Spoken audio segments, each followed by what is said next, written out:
This is Ryan Curtis, and you're watching the Break It Down Show.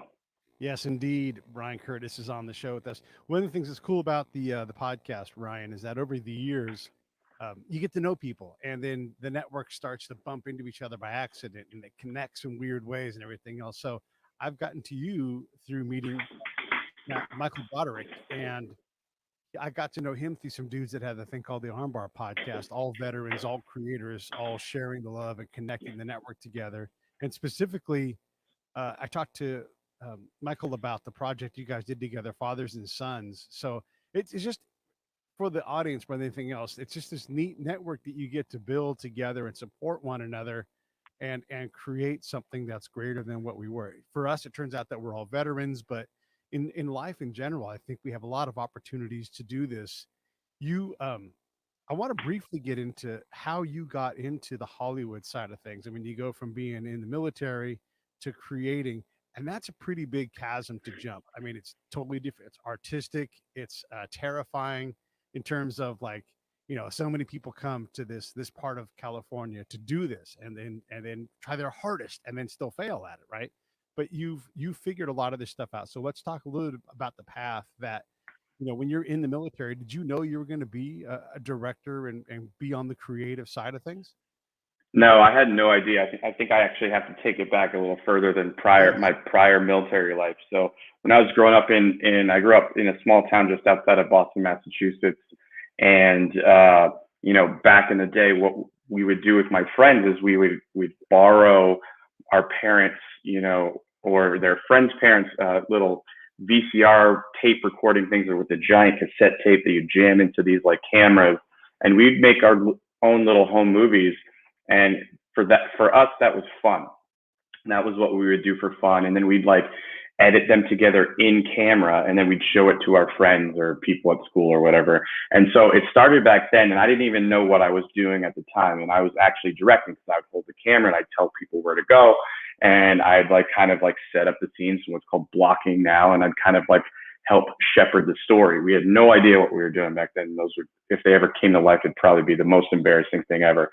But that's, I think, where it started. I had such a love for movies and television growing up, because that was our escape. We grew up very poor and very in places that you just didn't have a lot of opportunities, especially in Hollywood, because it wasn't a real thing. And so growing up, that's where it started. That's where it seeded.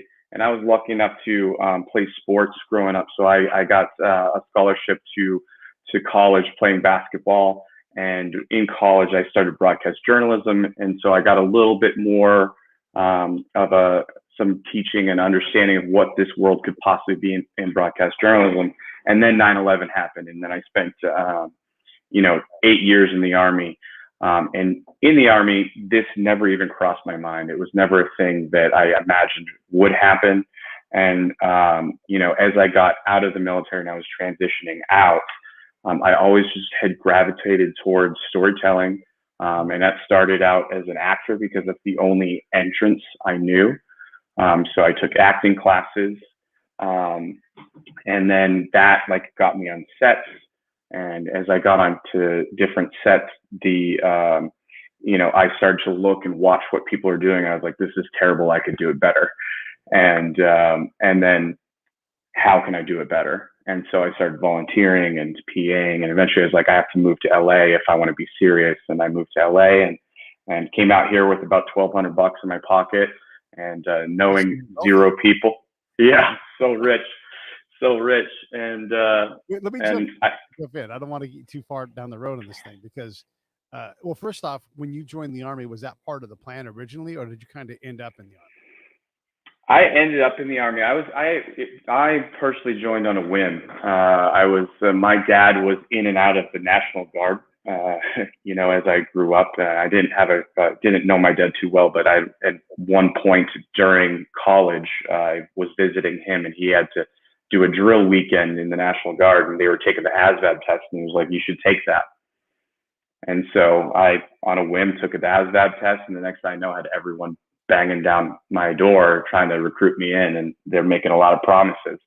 And the Army said I could fly Apache helicopters. And I joined August 29th, 2001. So it was 12 days before September 11th. Yeah. And next thing I know, I got stop lost into another unit, so I never got to fly. But What was your MOS then when you were in the Army? I was a 12 Bravo. I was an engineer. And so, I did the whole engineer thing, which was cool. And we did the OIF-1, we did the invasion, OIF-1 and 2, and then I did a couple other deployments to like Africa, around the world. So, yeah. No one works harder than the engineers. You guys not only love the hard work because you love to build things, but they let you. Yeah.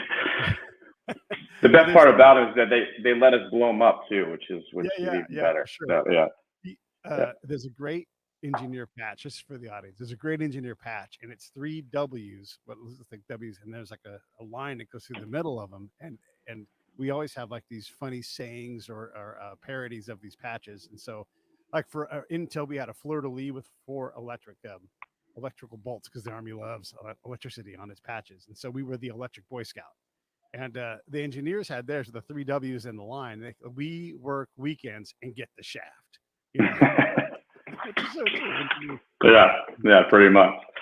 So we're like twins, you and I, career twins, because my friends and I, well, especially my friend Tim and Kirk, and we're still friends to this day.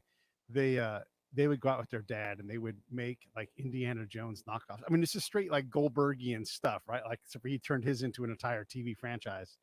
But we would do that, and we had a thing called TV production in high school, which basically meant we were seniors. We got to run around the campus with cameras, and our classroom was being outside of the classroom, and it was wonderful. Loved it.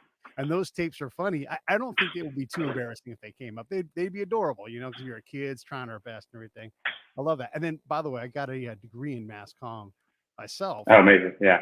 Yeah, and so when I came back, I wanted to tell stories. I had all these incredible experiences because I went outside the wire all the time. I'm like, I got to get these things out to people so they can understand like what this stuff is like.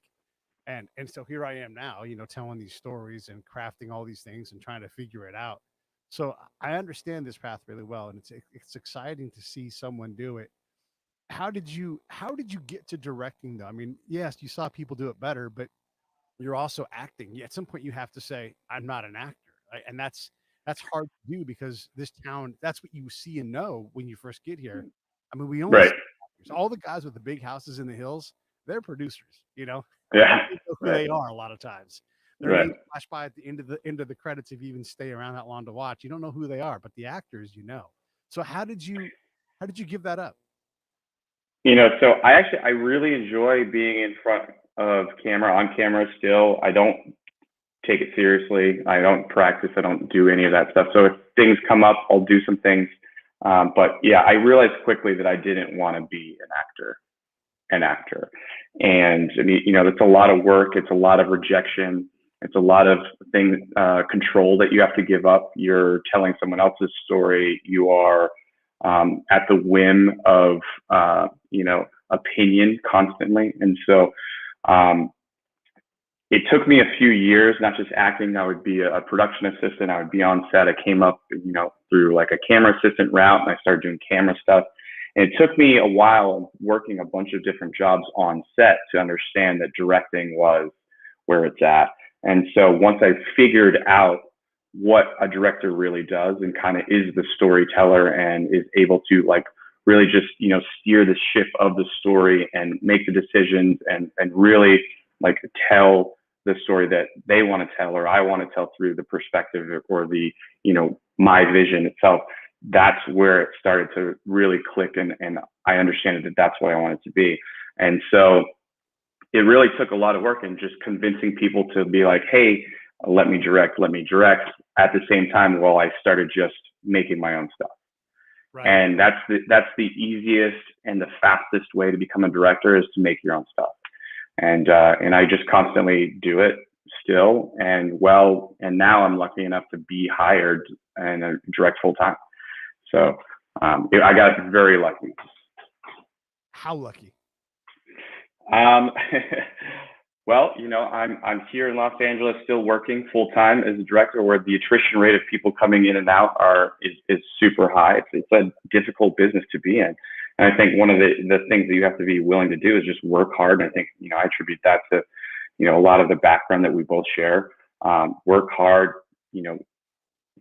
have a staying factor. Like it's not a quick thing. A lot of people think that there's a such thing as overnight success. It really doesn't work that way. It's constant grinding and moving forward. And now I'm directing, pretty large commercials. I do all of Oprah Winfrey's television. One of the biggest things I did recently was the Prince Harry and Meghan Markle thing. Plus I do, there's these little films and short films. I have a couple of feature films that were in development right now. And one looks like it's going to shoot the end of summer or early fall. So, to that's my dream, and I couldn't be happier to be living it, really. So pretty lucky. Yeah.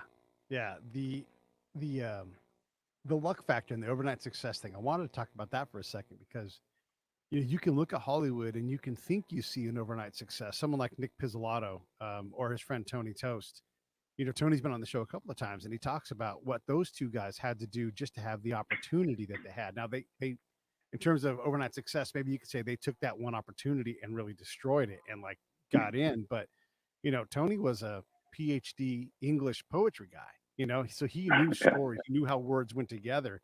And sort of he just iterated to the point where when Hollywood discovered him, because he was writing Longmire, right? He gets a job writing for Longmire because he grew up in that world. And so the people that were trying to invent that world, he was always 5 steps ahead because he had lived in a trailer park, in the Great Western States near an Indian reservation. He just knew that stuff, and he could bring in nobody else could. And he had a PhD in English and knew how to write stories and everything. So he had to translate, a dialect, and because I guess you would say poetry would be a dialect from screenwriting, and then same thing with Nick. Nick, it appears, comes out of nowhere, but there was a lot of work ahead of that opportunity, and they were able to capitalize on it because they were truly prepared. There's so much that we don't know coming into the show business aspect of things. Again, you see George Clooney, you think that's your path, but there's Michael Gaston's a guy from my hometown, and he's been an actor for 30 years now, and you maybe recognize him, but he's worked with everybody. He's worked with Al Pacino. He's worked with everybody. He's sort of he's sort of like Powers Booth, and Powers always got those jobs. Now that Powers is gone, Michael gets those jobs. He's the looming big scary lieutenant or big scary bad guy. Oh yeah, 100 roles for that guy, but he is the brand now. He is the guy and has been for a long time. You would never pick George Clooney is a perfect example of this too, because George Clooney, he came out here very young, 18, 20 years old or whatever it was. And he basically worked for 12 to 15 years to try to get cast. And it took that long for him. And I think at 33 years old, he got ER. So that was after 12 to 15 years of grinding and trying to be cast. So his overnight success wasn't even an overnight success. It just is a constant preparing, working, grinding, and then being, what is that? Luck is preparing. Being prepared meets, something. What's that saying? I don't know, but it's preparation meets. Yeah, opportunity, exactly. So, I think that's the best thing, everyone can learn from is trying to break this business or anyone. And it's the same thing for me. It's I've been here 10 years now and just grinding. And just recently, I would say, the momentum is starting to pick up. I want to talk about the Harry and Meghan thing in a minute, but I want to stay on this topic of Michael Gaston, who has this incredible career, has worked and makes his money, lives in New York. He's done it. He's figured it out. He's an actor. And whenever I have, I say I have actors on the show, you have to qualify. Is this person an actor? Because you can say it's like being a chef. Yes, I'm a chef. Well, anybody can be a chef. I make a really good cheese. I'm a chef. Call me Chef Pete. But he really is an actor of a court. When you go to book something, you say, and in the industry, of course, he's known. You're yeah, of course, yeah, we know Michael's work. Of course, he'd be great in this role of being this intimidating person, right? He can literally stand there with no role, with no line. And he has lines in it. I don't want to undermine what he does, but he's already doing it by just simply standing there. So you have these careers that you wouldn't picture because you picture George Clooney. But in reality, Michael Gaston is as successful as you can be. He's going to have a lifelong career as an actor, but you don't pick that going in. You pick the bigger thing, And then it finds out, like, for someone like you, you're like, yeah, acting's great and I enjoy it. Throw it at me and I'll do it. But what I really love is directing. And then the kind of directing you get to do too. Like we had Krista Vernoff on the show and she's like, I love comedy. I love singing and dancing, but I get paid to write drama. That's what I get paid to do because turns out that's what I'm great at. It's not my favorite thing in the world. That she doesn't like it. She loves it, but what she'd rather do is, be in a rock band and, be funny and all these other things. But she gets paid to write edgy, hard stuff. Yeah, man, it's pretty crazy. Like, there's, through the last 10 years, you find things that pay you and that you do very well at, and you allow that to help pay and fund your passion projects to help build, specifically as a director, even actors and other things. It's just like, I might be, like I do a lot of the Oprah stuff, the Oprah Winfrey television. It is fantastic. She's been amazing to me and all of that stuff. And I love doing it, but I wouldn't say that that's my passion. My passion is more, traditional narrative storytelling. But a lot of what working with her does for me is allows me to, work on the other projects when that stuff's not going on, or allows me to fund short films or, continually practice my craft, that way. And so there's, in Los Angeles in general, most people have to do that. That's the being a waiter or a bartender for actors. They have to do that until they've finally broke through to like be, your Michael's role, where he's constantly working as an actor. So. Yeah. And then the other thing, and you're talking about it here too, is what do you get paid to do? Again, Mark Pellington is another guy that's been on the show a bunch of times. And Mark is known for Arlington Road, probably. That's the movie everybody really talks about. He's had some incredible projects, but that's the one that really sticks in people's minds because it was such a great thriller. But what he gets paid to do and what he did on his way up was to make music videos. And so there's two guys basically you went to for videos, depending on if you were a black performer or a white performer. And one was my friend Brian, who I worked at Tower Records with, and who knew, like 30 years later, he's this super famous video director and does whatever he wants now because he was so good at it. And Mark is the other version of that, like, Pearl Jam, U2. He's worked with all these bands making videos, and it's just incredible. But he's almost invisible because of that work. And what he's known for is he gets to take on and call his own shots. But he has a nice house in Hollywood, on a corner lot that is gorgeous, and he didn't pay for that with his passion projects. He paid for that with the hard work of the music videos. Totally, yeah. I mean, it's exactly the same thing. I mean, these you take the jobs, and the best thing about like those music videos, he's working on his craft and honing his craft for the stuff that he's really passionate about, and so that's there's nothing wrong with that, and that is really amazing to be able to do that. Yeah. And so part of what you have to do as you come up is you have to build this audience, people that know your work and like, oh, we should get Ryan for this. He's perfect for it. Oprah calls you and says, hey, anything in this venue, I want you to take on and do for me. Right. And so you're like, okay, cool. Now I've got the hard part of having, this almost like a patron, someone who's like, I'm going to make sure that you're doing things. And then whatever you do in your spare time is up to you. And so now it's up to you to find those things that really drive you crazy, that make you excited about the work. So how do you decide what to you only get so much time. How do you decide what you want to put your time and effort into? Because there's like, you're creative like I am. I want to do 100 things, but I only get to do like 2. Totally. Yeah. I mean, that's the hard thing too, right? And so at this point in my career, it's, I'm looking to do things that are going to advance my career and kind of bring me up to the next level. And that could be, anything from like really great teams that you're working with and people that you're working with to, finding something that you're finding and shooting something that's an actual asset that you can pitch or sell. And so, right now, like that is my focus. My focus is just really building the team and the quality of the people around me so that we can put things together and go out and pitch and then make something that's really great. And that gets a little bit of attention and that allows us to do things like this, like meet you and chat on a podcast, and this is because of a really great team that we worked with, Michael Broderick and another handful of really very talented veterans. And here we are now. Yeah, Tim's been on the show too, and Tim also he played the role in the. Tim was so good too.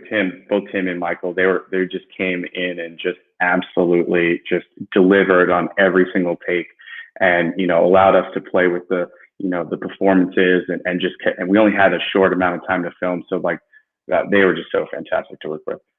Yeah, it's great, and everybody should check out Tim's episode too. And such wonderful people. I mean, I just think I've had Michael's wife on the show because she did the baking show, the American Baking Show. Mm-hmm. They're just the Brodericks, Tim. Man, I just can't say enough positive things about him. It's great to be in this veteran creative community and to help one another out.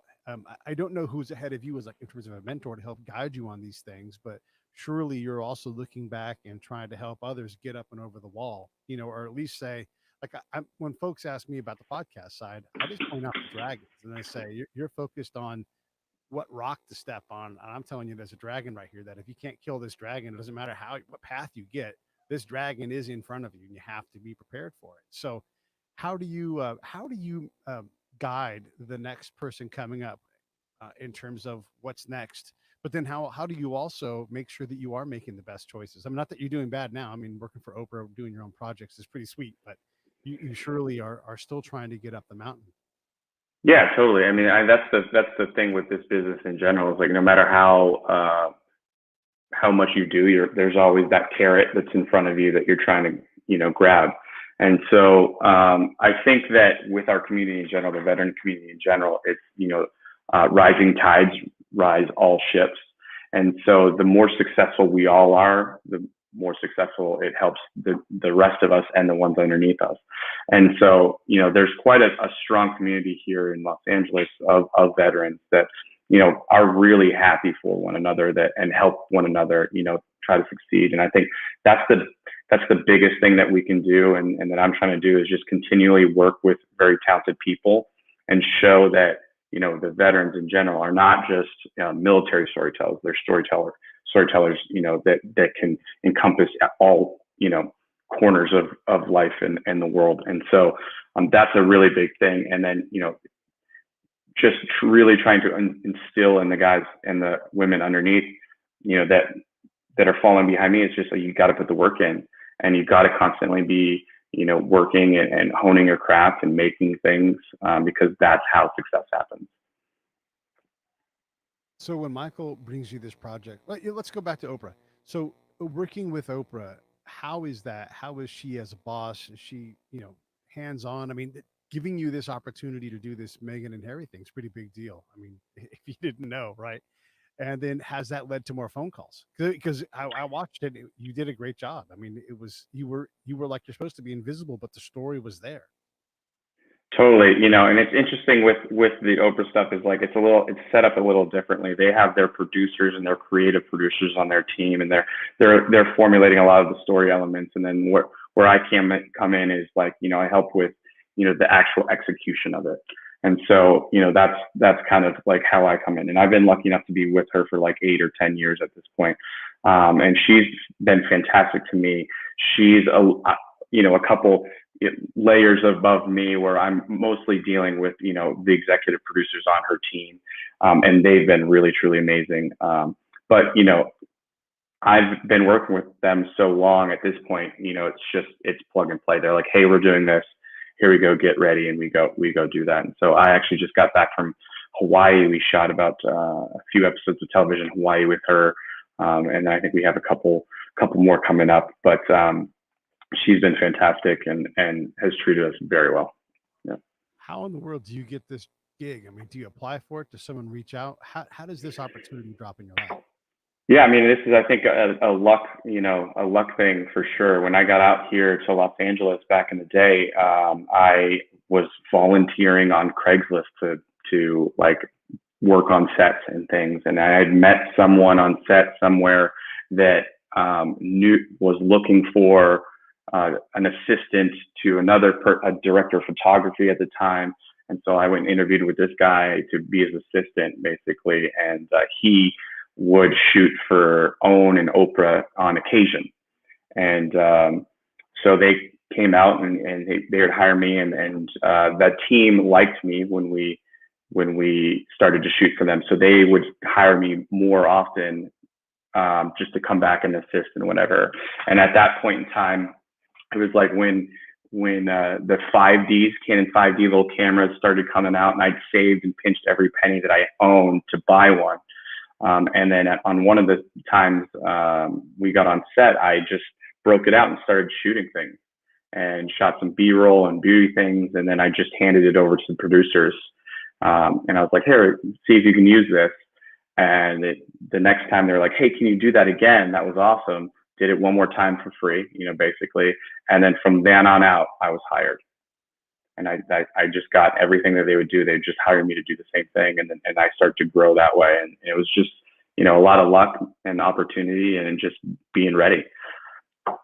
And this didn't have anything to do with being a veteran. Like, it wasn't because, and you're a veteran, so we'll give you the shot. This was because you had developed the professional capacity to do this well, and they recognized it. Yeah, no, I mean, I don't think that the veteran thing ever hurts. It's a good story, for people to say, but there's definitely, they're not just going to hire you because you're a vet. And that's always the case. You have to be good at what you do. And, there's a lot of work and skill that needs to be developed to become that. So yeah, I was lucky. I had been practicing and being ready, and then had an opportunity, and I jumped on it. Some of what we all do in this creative world, whether you're a record producer or anything, is we spend our own time and money to make things, even small scale things, just to teach ourselves, but to create, and also to be a bit of a business card, a calling card. And that's a lot of what Michael did with this fathers and son thing, where you have these veterans coming together, making a veteran project, for an exploding franchise. Jack Carr's going to be on the show next week, I think. So with his new book, but here's an opportunity to say, hey, Jack, check this out. By the way, everybody else in the whole wide world, check this out. So how often and for how long are you going to be able to do this? Are you making your own smaller projects still, or do you have less and less time for that as you get more and more projects that are the goal here is paid? So yeah, I mean, you have to be paid, you have to pay your bills, and you have to do all that stuff. But like ultimately, I love these things. Like that project that Michael hit me up early on, and he's like, I got an idea, and I kind of have a connection to Jack, and I think he'd let us, use the characters. And then we started brainstorming, and he had a really great idea, the premise of the story with the rifle. And so we got to work and wanted to recruit, a writer to do it. And so we got Vernon on board, and Vernon just delivered a really fantastic script. And so, we really just put our heads together and our resources together and was like, here we go, let's make this thing happen. And my favorite thing about the project is Michael texted me yesterday from the set of Terminal List and said, we did it, and so he got cast on Terminal List. And that was the whole reason, was just like, hey, showcase what he could do and with this project. And that's paid itself off in spades. And that's exactly what we want. We want to showcase what the team can do and be like, hey, so that they can be hired in other things down the road. And so for that reason, I will never stop doing these things, and so, and it's one of my favorite things to be able to help people like this. And then it helps myself in a selfish way too. So I love doing this stuff, and we had such a good time.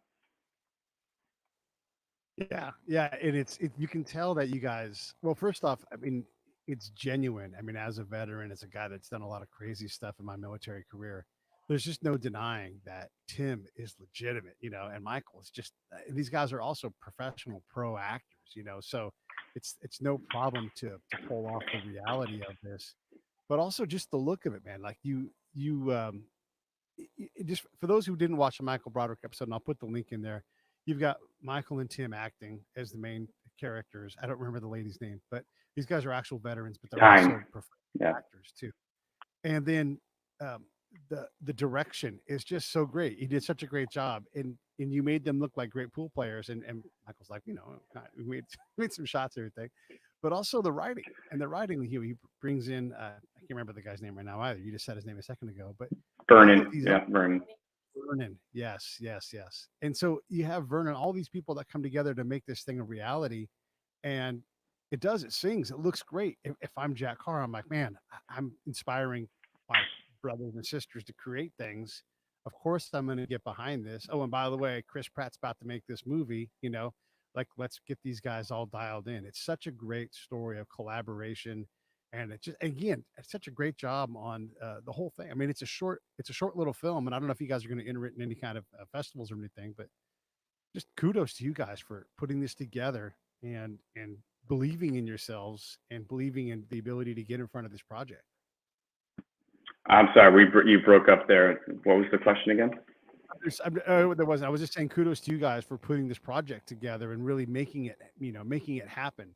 I mean, it's incredible to be able to think that you know, everybody puts aside their personal interest in getting paid, and then they say, let's go out and Totally. make this, turn this into an opportunity for everybody.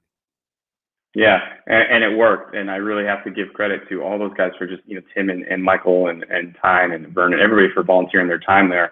And then, but specifically Michael, who really was the driving force behind this. And he had a really great idea and, just really made it happen. And so, and it worked out for him, which is the greatest thing ever. He's on set of Terminal, because of it. And so, yeah, I'm super, super excited, and I will 100% do that 10 more times with those guys and everyone else. So, it's very cool. What about you, man? Like, what's your storytelling situation? How did this happen from the military to this?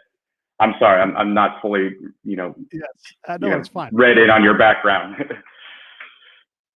Yeah, no, it's totally fine. I've got an airplane flying overhead. I'm just below the John Wayne Airport, so I was trying to mute that out, but forget it. Who cares? First off, everybody looking on the screen, there's the Fathers and Sons link for the YouTube. You can watch it on Vimeo. Just type in Fathers and Sons or Michael Broderick and Fathers, whatever. You're going to find it. And you can also go to Jack Carr's website because Jack Carr backed the whole thing up by putting it on his thing. So, and then also in general, if you're watching, especially on YouTube, if you're not watching on YouTube, especially watch on YouTube, subscribe, hit the reminders so you see all these things that I'm creating and putting out. And also, if you want to help support what I do, there's a PayPal link at breakitdownshow.com. Just match that. It's sort of like my own Patreon, except for I don't have to partner with Patreon. They take a bigger bite, and then PayPal just takes a transaction fee. So if you want to help support the show, you can put a monthly figure in there, which would be great. 5, 10, 15, 20 bucks. If you take me out to lunch, just do something like that. Or if you're like, hey, Pete, take this $1,000 and go, which someone has done more than once. That helps. And I put all that money back into the show. You'll see more ads. You'll see more variety of you produce. That's where that money goes. It goes to feed the show and make things better. Back to answering your question. So I was a spy, and I would go outside the wire every day and talk to locals. And a lot of what I do now is the same thing, right? Like I find these incredible people. I build a network of people who pump me guests, and I can go out and reach out now. And my show has built up this strength where I can, Jack's got a new book out. I can reach out to Jack's publicist, and he apologizes to me and says, "Oh shoot, I meant to send you this. I don't know how I missed you." You become known in the world because of what we do, and it was part of my storytelling thing. And I continue to evolve it. I'm trying to actually do some things like Michael and you guys did. Make some of these shorts because there's so many stories that happen that are reality based. You can put them in another universe and really create some rich texture. Fans want more; they don't want less. And so while Jack writes, or I'm working with some other authors that do things, Wilson and Andrews are another group of guys that I've talked to about this. But if you can create shorter stories, it's just more for everybody. The fans get more, the authors have more quality content, and for a fairly small investment, you can do something like a podcast, or you can create these short videos to say, "Hey, look, producer, there's stories here, there's richness, there's texture." And so that's sort of where the show is going. In addition to the interview part that I'm doing now, still, but I want to do more original content and develop the capacity. But I've reached the point where, and I'm sure you'll appreciate this. My plate is full, right? And I can't take on any more work, so I have to shove some things off of the plate. So we used to do 5 episodes a week, and I'm trying to do less of that so that I have more time to work on these other projects because they're desperate for my attention. And since I don't have a lot of a big backer financially, you know, time is my main thing. Weapon I can use to Yeah. outproduce people. So Yeah. that's where I'm at, and that's what I'm doing. But I wanted to tell these stories, and I know it so well. I got to see so many different units, Ryan, like as they rotated through combat zones. And I got to learn like institutionally how we did these things. And then day to day go out and talk to the locals and just see all that texture and the matrix, how everybody fits together. And I love illustrating that for people. People don't know. Even people in the military, you know this, like, you know, people that literally never leave the camp. They're desperate to do it and they think it's a crazy world out there. But most patrols, literally nothing happens. Like you just go out Right. and you are bored to tears, you know? So that's Right. my long answer to your question. That's very cool. I mean, it is cool because, most of the military is very segmented. You are with your own group. And so I was lucky enough to be a detachment where I'd be farmed out to all these different units myself. And so I got to see a lot of different fun things and yeah, totally understand where you're coming from there. It's pretty cool. This is a funny engineer story, right? And this is what makes all of combat so great because engineers can do anything. You know, they can build stuff, they can blow stuff up, they can blow stuff up and then rebuild it. All of these things, like, hey, we need a bridge across this river right here. No problem. We got that on a truck back here. Boom, boom, bridge. Couple hours.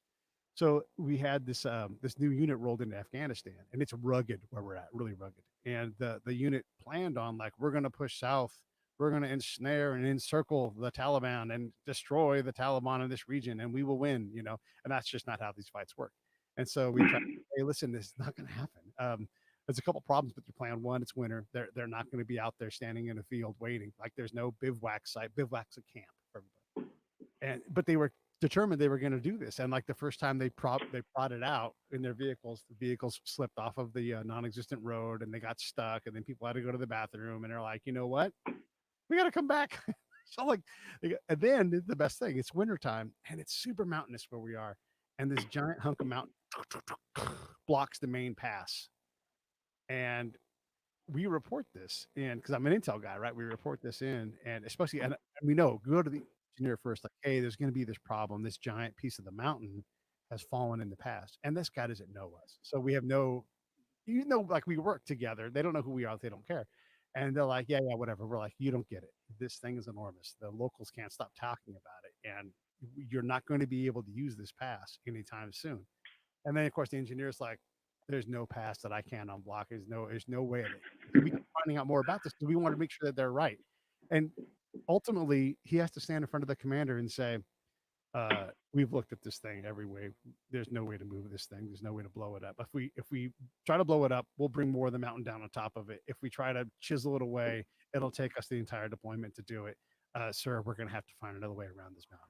You know, and it's these are the things, Ryan, that like you can inject into like a story that has nothing to do with the actual combat, but everything to do with how hard it is to do these things, you know? Right. And everything in these countries, when you're completely self-sustaining,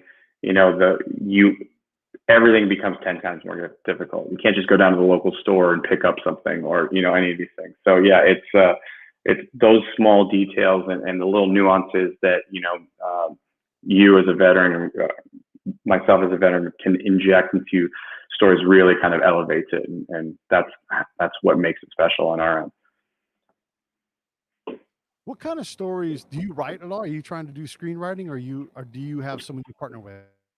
I do. Well, I don't write. What I've realized early is I actually thought I wanted to write first when I first moved here. And so I have written throughout the years and continue to write certain things. And I actually I freelance as a creative director as well for a lot of the commercials that I direct.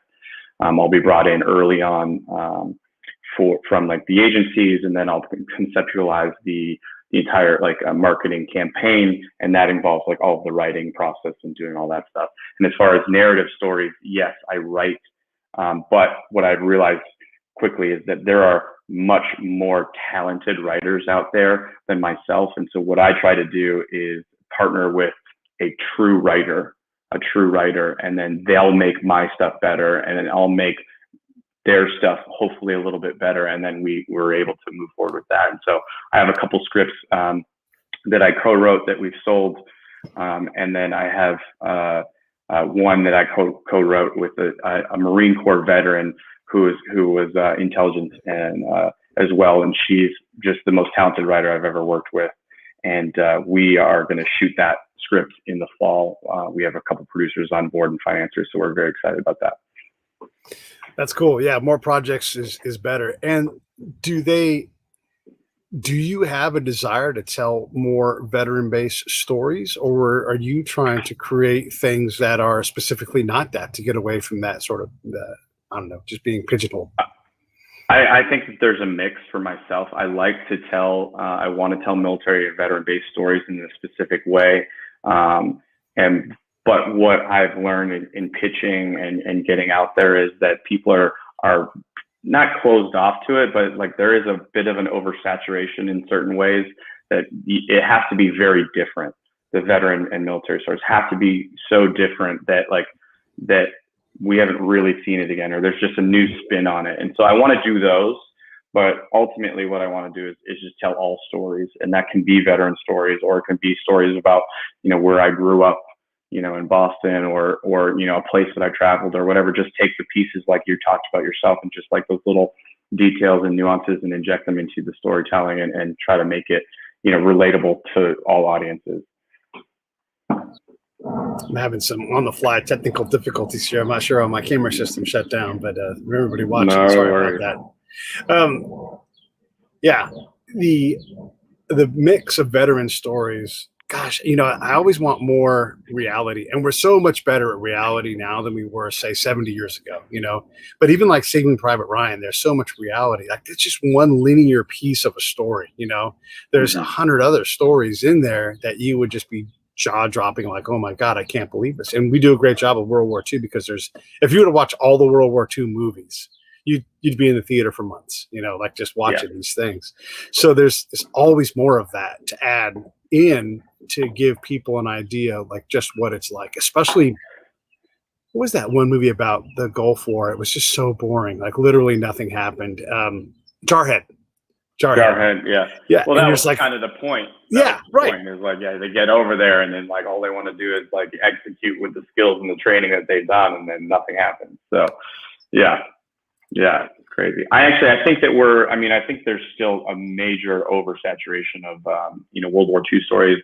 They definitely those stories deserve to be told. And it's because it's classic good versus evil, right? You have like the Americans coming in to save the day against the evil Nazis. And so that's really great storytelling. Right. And, no one can really disagree with like the war itself. But now some of these wars, there's a lot of like, gray areas, and we're in a war that we probably shouldn't have been in as long as we have. It's 20 years at this point, coming up in September.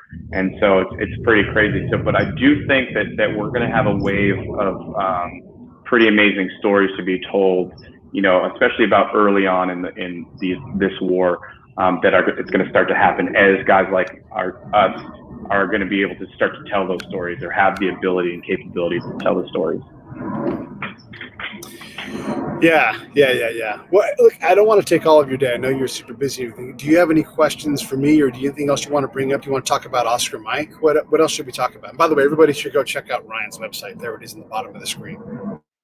Appreciate it. Yeah, no, I mean, Oscar Mike was another show that, I was able to host and direct and produce a couple of years ago. It was one of the most fun I've ever had in the business. Just be able to, we went around to different veterans and showcased what they're doing in their lives today. And we like to pick, a little bit more high octane, jobs and everything from, tactical training to NASCAR drivers to, those things. And so it was just a really cool, fun experience. I'd love to be able to do it again. Unfortunately, the network that we did it for closed down right after we launched the show. So I don't know if that's going to happen again, but right. Yeah, no, I mean, we're just continuing to make shows and try to pitch new stuff and ideas. And I'd love to do something similar to that in the future.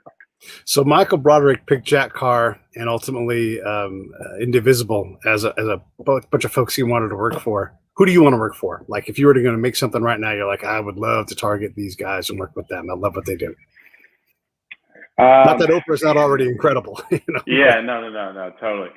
There are so many truly amazing people that I would love to work with. This movie that I'm doing right now, is called Oxymorons.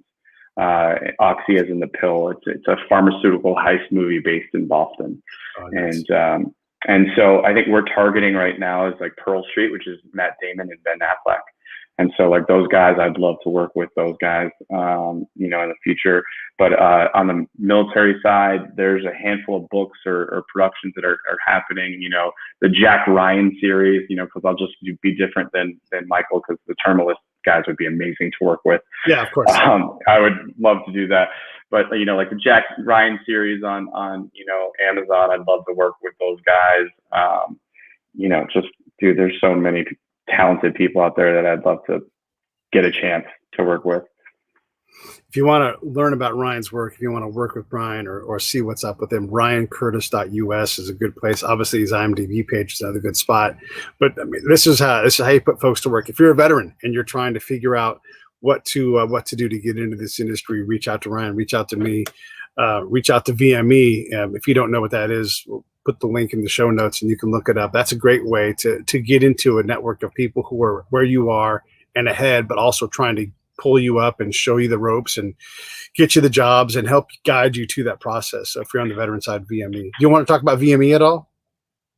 Sure. I mean, VME is a really great resource here in Los Angeles, and that's Los Angeles. And I think we have New York and a couple other places around the country that they do meetups and stuff. But it's a really great resource and networking and educational platform and group that allows veterans to, help one another get into the movie business and also educate one another with different classes and courses and things like that to kind of really learn how to break it into the entertainment industry. And that could be, filmmaking or games or podcasts or any of that stuff. And so you'll find a resource there. And, it's one of the places here in Los Angeles that I've gravitated to work with. And some of my best friends here in LA have come out of that group. And so it's really cool.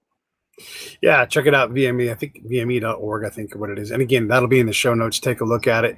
All right, so I'm going to wrap this thing up, everybody. This is Ryan Curtis. Definitely check out, support his work, whether you're watching an Oprah thing or maybe watching a future episode of Jack Carr or Jack Ryan's universe of characters. Stand by 1 sec here, Ryan. I shut this thing down. Hey, thanks for watching the show. I really appreciate it. Right here, you can subscribe. Please do that. It makes the show grow. Hit that notification bell so you know which incredible guest is coming up next.